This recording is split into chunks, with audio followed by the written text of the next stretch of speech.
Assalamualaikum warahmatullahi wabarakatuh.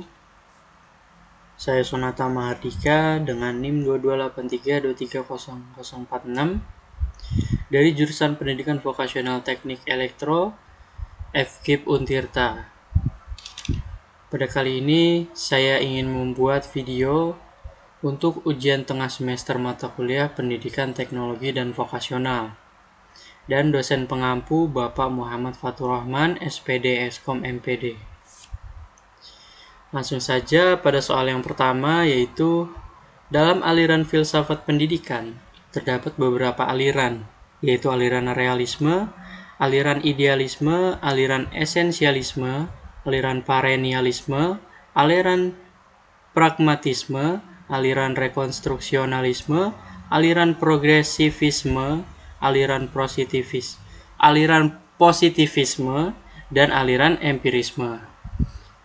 Nah, soalnya itu lakukan analisis terhadap aliran-aliran filsafat tersebut yang berhubungan dengan pendidikan kejuruan. Jadi jawabannya yang pertama realisme. Di sini pandangannya yaitu fokus pada dunia nyata dan pengalaman objektif. Hubungannya pada pendidikan vokasional yaitu pendidikan kejuruan membutuhkan realisme karena harus menyiapkan peserta didik menghadapi dunia kerja yang konkret. Pembelajaran harus berbasis kebutuhan industri yang nyata, bukan semata teori. Dan yang kedua yaitu idealisme. Pandangannya menekankan nilai, ide, dan kesempurnaan moral. Hubungannya yaitu walaupun pendidikan kejuruan menekankan keterampilan teknis, idealisme tetap dibutuhkan untuk menanamkan nilai-nilai moral, etos kerja, dan integritas profesional yang tinggi. Yang ketiga ada aliran esensialisme. Pandangannya itu pendidikan harus menanamkan pengetahuan dan keterampilan penting secara sistematis. Hubungannya pada pendidikan vokasional yaitu pendidikan kejuruan harus memastikan siswa menguasai kompetensi dasar dan prinsip-prinsip teknis yang penting untuk memasuki dunia kerja seperti dasar-dasar teknologi, keselamatan kerja, dan juga standar operasional. Nah, selanjutnya ada aliran perennialisme. Pandangannya pendidikan berfokus pada prinsip universal dan nilai abadi. Hubungannya yaitu meskipun dunia industri terus berubah, nilai-nilai seperti kejujuran, ketekunan, dan kerja keras tetap abadi dan harus diajarkan di pendidikan kejuruan. Selanjutnya ada aliran pragmatisme. Pandangannya yaitu kebenaran tergantung pada manfaat praktis. Hubungannya, pendidikan kejuruan sepenuhnya sejalan dengan pragmatisme karena keterampilan yang diajarkan harus berguna dalam dunia kerja. Fokus pada pemecahan masalah nyata dan proyek-proyek berbasis dunia industri. Selanjutnya yaitu rekonstruksionalisme. Pandangannya, pendidikan bertugas membangun kembali dan memperbaiki masyarakat. Hubungan pada pendidikan kejuruannya itu dapat menjadi sarana untuk mengatasi pengangguran, mendorong kewirausahaan, dan membangun industri lokal, sehingga berkontribusi pada transformasi sosial dan ekonomi. Selanjutnya ada progresivisme. Pandangannya yaitu pendidikan berpusat pada kebutuhan dan minat siswa serta perubahan sosial. Hubungan pada pendidikan vokasionalnya yaitu harus fleksibel dan responsif terhadap perubahan teknologi dan kebutuhan industri yang cepat. Kurikulum harus terus diperbarui agar relevan. Selanjutnya yaitu ada aliran positivisme. Pandangannya yaitu pengetahuan harus berbasis data empiris dan metode ilmiah. Hubungannya yaitu pendidikan kejuruan memerlukan pendekatan ilmiah dalam pembelajaran teknik, uji coba alat, pengukuran kinerja, dan pembangunan produk. Selanjutnya ada empirisme. Pandangannya adalah pengetahuan diperoleh dari pengalaman dan pengamatan. Hubungannya pada pendidikan kejuruan sangat bergantung pada pengalaman nyata melalui praktik di laboratorium magang industri dan juga simulasi kerja.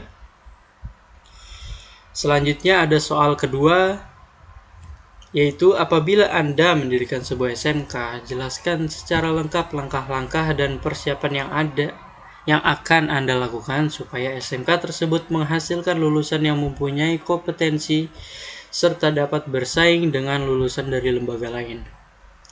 Jawabannya yaitu yang pertama, ada studi kebutuhan dunia kerja dan dunia industri, yaitu contohnya melakukan survei pasar kerja untuk mengetahui kebutuhan tenaga kerja di sektor industri lokal, nasional maupun global.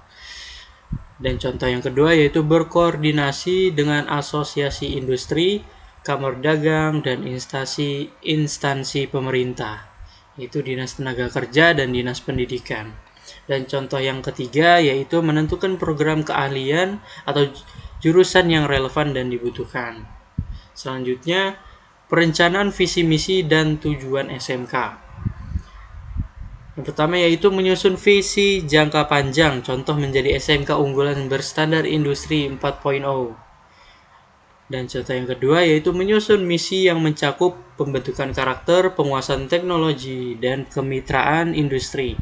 Dan yang ketiga yaitu menetapkan tujuan operasional tahunan, target jumlah lulusan terserap kerja, target prestasi, dan juga akreditasi.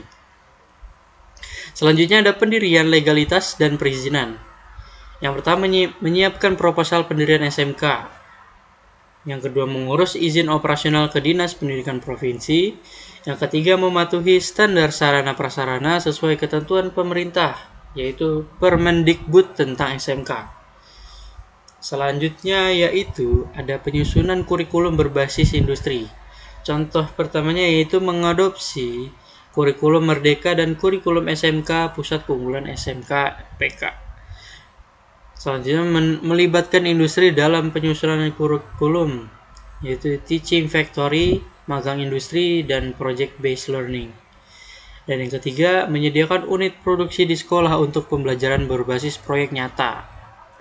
Selanjutnya yaitu penyediaan sarana dan prasarana standar industri. Contoh yang pertama yaitu membangun laboratorium dan workshop sesuai standar industri.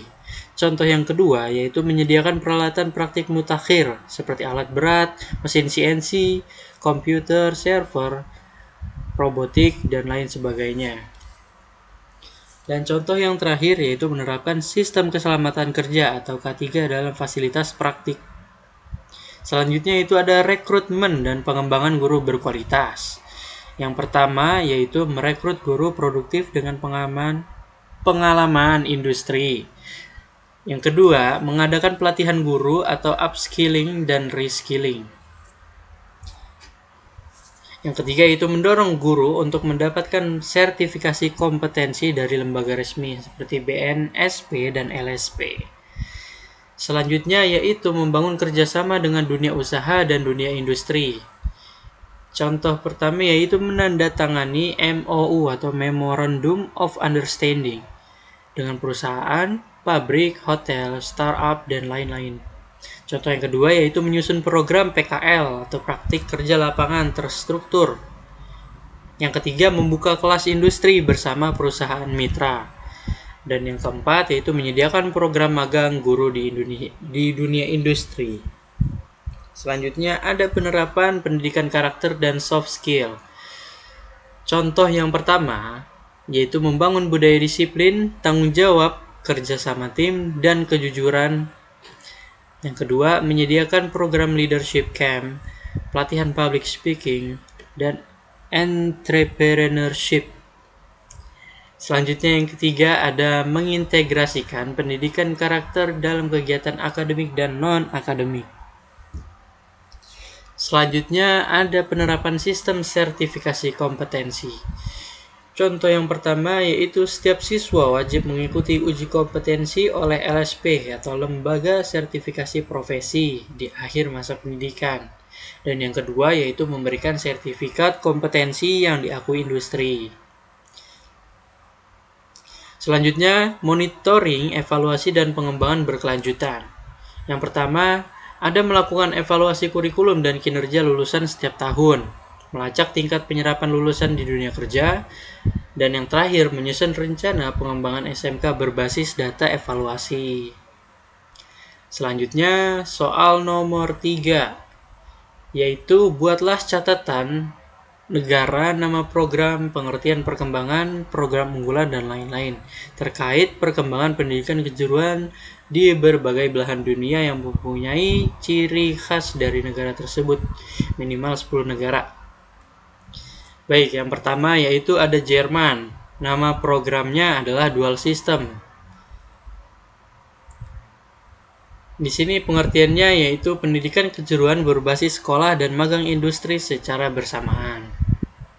Perkembangannya sangat maju dan menjadi model global. Perusahaan besar berperan aktif. Program unggulan dari negara Jerman ini yaitu magang di perusahaan dan teori di sekolah. Nah, kalau ciri khasnya yaitu integrasi erat antara dunia industri dan sekolah. Selanjutnya yang kedua ada dari negara Swiss. Nama programnya yaitu Vocational Education and Training. Pengertiannya sistem pelatihan kejuruan berbasis kerjasama industri pemerintah. Perkembangannya yaitu 70% siswa memilih jalur VET. Model VET Swiss diadopsi banyak negara. Program keunggulannya yaitu sertifikasi nasional jalur lanjutan ke Universitas Terapan. Ciri khas dari negara tersebut yaitu mengutamakan mutu sertifikasi dan fleksibilitas karir. Selanjutnya yang ketiga ada negara Jepang. Nama program dari negara Jepang ini adalah KOSEN atau College of Technology. Pengertiannya yaitu pendidikan teknik sejak usia muda dengan durasi lebih lama. Perkembangannya terkenal di bidang teknik dan inovasi teknologi tinggi. Dan program unggulan dari negara Jepang adalah program 5 tahun langsung setelah SMP. Ciri khas dari negara Jepang yaitu fokus pada pengembangan teknologi dan riset inovatif. Selanjutnya ada negara Korea Selatan, yang dimana nama program dari negara Korea Selatan ini adalah Meister High School. Pengertiannya yaitu sekolah kejuruan bertaraf tinggi untuk menyiapkan ahli industri. Perkembangannya didorong oleh pemerintah pasca krisis tahun 1990-an untuk membangun industri nasional. Program unggulannya yaitu Meister School untuk IT, otomasi, dan energi. Ciri khasnya yaitu dukungan penuh dari industri besar seperti Samsung dan juga Hyundai. Selanjutnya ada Finlandia. Nama programnya yaitu Vocational Education and Training. Pengertian dari program Finlandia ini adalah jalur pendidikan kejuruan sejajar dengan pendidikan akademik. Perkembangannya sangat dihargai di masyarakat, setara dengan jalur akademik. Selanjutnya program unggulannya yaitu kurikulum individualisasi siswa pemilih jalur sesuai minat. Ciri khasnya yaitu fleksibilitas tinggi, fokus pada pengembangan pribadi siswa. Dan yang keenam ada negara Australia. Nama program dari negara tersebut yaitu Technical and Further Education atau TAFE. Pengertiannya yaitu pendidikan lanjutan berbasis keterampilan praktis dan industri. Perkembangannya, TAFE berkontribusi besar dalam pengembangan tenaga kerja nasional. Program unggulannya yaitu sertifikat 1-4 diploma, advance diploma. Ciri khasnya yaitu pendidikan fleksibel dan diakui industri lokal sampai pun global. Selanjutnya yang ketujuh ada Tiongkok. Nama programnya Vocational Education and Training Reform. Pengertian dari program tersebut adalah pendidikan vokasi sebagai tulang punggung modernisasi ekonomi. Perkembangannya reformasi besar-besaran sejak tahun 2010-an. Program unggulan tersebut yaitu kelas modern apprenticeship berbasis industri. Ciri khasnya yaitu skala besar mendukung transformasi ke negara industri tinggi. Dan yang kedelapan ada negara Amerika Serikat. Nama programnya yaitu Career and Technical Education atau CTA. Pengertian dari program tersebut adalah pendidikan berbasis karir untuk keterampilan teknis dan profesional. Perkembangannya fokus pada pathway karir di bidang kesehatan, IT, energi. Program unggulan yaitu program CTA dan juga sertifikasi industri. Ciri khasnya yaitu jalur fleksibel, bisa langsung kerja atau lanjut ke universitas. Nah, yang kesembilan ada dari negara Singapura. Nama programnya adalah Institute of Technical Education atau IT. Pengertiannya yaitu pendidikan kejuruan untuk menciptakan tenaga kerja terampil dan modern. Perkembangan IT sukses menaikkan citra pendidikan vokasi. Program unggulannya yaitu program Higher Nitec, jalur ke politeknik dan universitas. Ciri khasnya yaitu fokus pada keterampilan masa depan atau future skills. Dan yang ke-10 ada Prancis. Nama program dari negara tersebut adalah Baccalaureate Professionnel. Pengertiannya yaitu program kejuruan 3 tahun yang setara SMA untuk bidang industri. Perkembangannya menjadi jalur populer menuju dunia kerja atau studi lanjutan.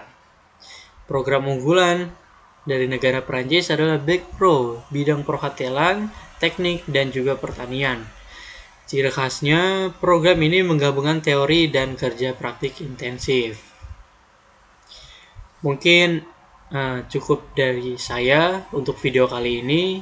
Kurang lebihnya mohon maaf. Saya Sonata Mahardika mengundurkan diri. Wabillahi taufik wal hidayah. Wassalamualaikum warahmatullahi wabarakatuh.